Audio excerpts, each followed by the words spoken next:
एक नन्ही चिड़िया बहुत दूर से उड़ती हुई आ रही थी। तेज गर्मी थी, वह प्यास से बेहाल थी। उसके नन्हे पंखों में अब और अधिक दूर तक उड़ने की ताकत नहीं बची थी। तभी थोड़ी दूरी पर उसने एक घना पेड़ देखा। चिड़िया ने अपनी बची कुची ताकत समेटी और उस पेड़ की तरफ उड़ने लगी। जल्दी ही वह उस पेड़ पर पहुंच गई।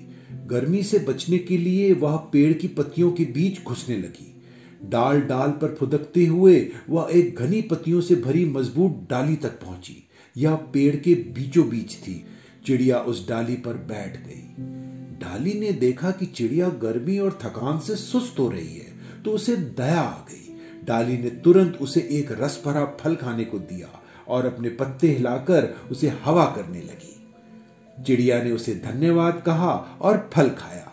फल खाकर उसकी प्यास बुझी और थोड़ी ताकत आई।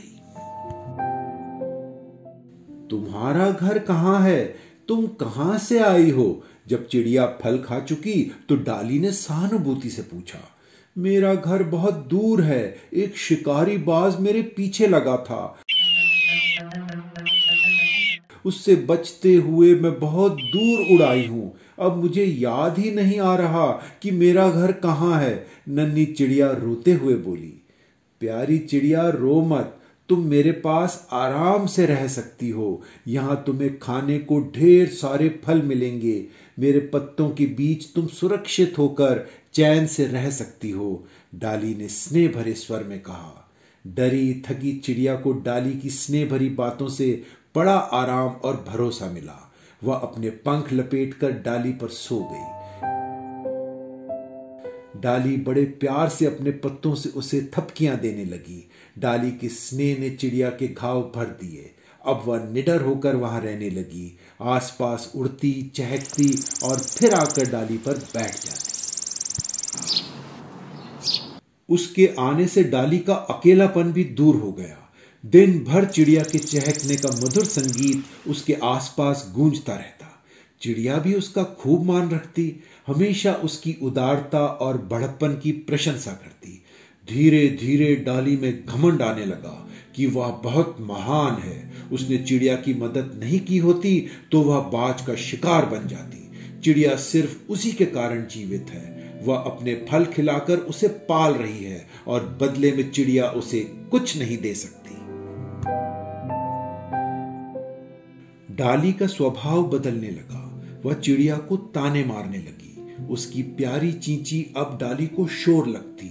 अब वह उसे पहले की तरह प्यार से नहीं बोलती, हमेशा उसे डांटती रहती। चिड़िया के पंजे उसे चुभने लगे। चिड़िया बेचारी डरी सहमी रहने लगी। अब तो डाली को उसका बैठना भी बोझ लगने लगा।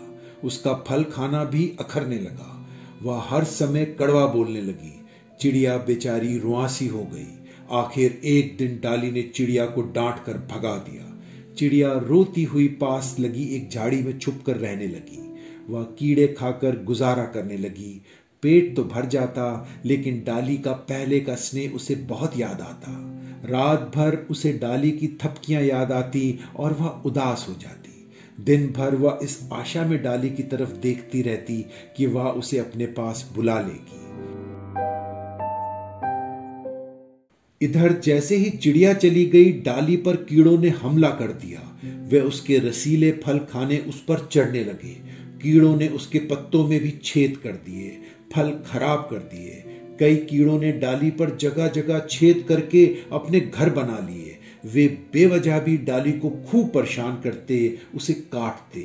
डाली दर्द से कर्रा उठती। चिड़िया थी तो वह कीड़ों को पास नहीं फटकने देती, कीड़ों को मार देती थी। अब डाली को एहसास हुआ कि नन्ही चिड़िया उसके लिए क्या करती थी।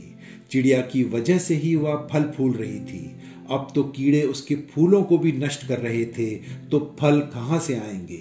दुख और पश्चाताप से डाली सूखने लगी। उसे चिड़िया की खूब याद आती, लेकिन अब किस मुंह से उसे वापस बुलाए। इधर चिड़िया भी देख रही थी कि डाली सूखती जा रही है। उसका मन तड़प उठता, लेकिन हिम्मत नहीं हो रही थी कि उसके पास जाने की। कुछ ही दिनों में डाली पूरी मुरझा गई। उसके सारे फूल पत्ते झड़ गए। अब चिड़िया से नहीं रहा गया। वह डाली के पास गई, प्यारी डाली, तुम्हें क्या हो गया है? तुम मुरझा क्यों रही हो? चिड़िया ने स्नेह से पूछा। डाली की आंखों में आंसू भर आए। यह सब तुम्हारे साथ किए बुरे व्यवहार का परिणाम है। देखो, कीड़ों ने मेरा क्या हाल कर दिया है। मुझे माफ कर दो, मैंने तुम्हें बहुत दुख दिए। मुझे मेरे घमंड की सजा मिल गई। ऐसा मत कहो प्यारी डाली, तुमने मेरी जान बचाई, मुझे घर दिया, इतना प्यार दिया। इन बदमाश कीड़ों को तो मैं अभी मजा चखाती हूं, तुम चिंता मत करो। कहती हुई चिड़िया ने कीड़ों को मारना शुरू कर दिया। 2 दिन में ही चिड़िया ने सारे कीड़ों को मार दिया। वह डाली के घावों पर अपने पंखों से हवा करती रहती। उसके स्नेह ने डाली को बहुत जल्दी स्वस्थ कर दिया। वह फिर हरी भरी हो गई, फल फूल से लद गई। डाली और चिड़िया दोनों खुशी से प्यार के साथ रहने लगे। चिड़िया के मधुर गीत फिर से डाली के आसपास गूंजने लगे।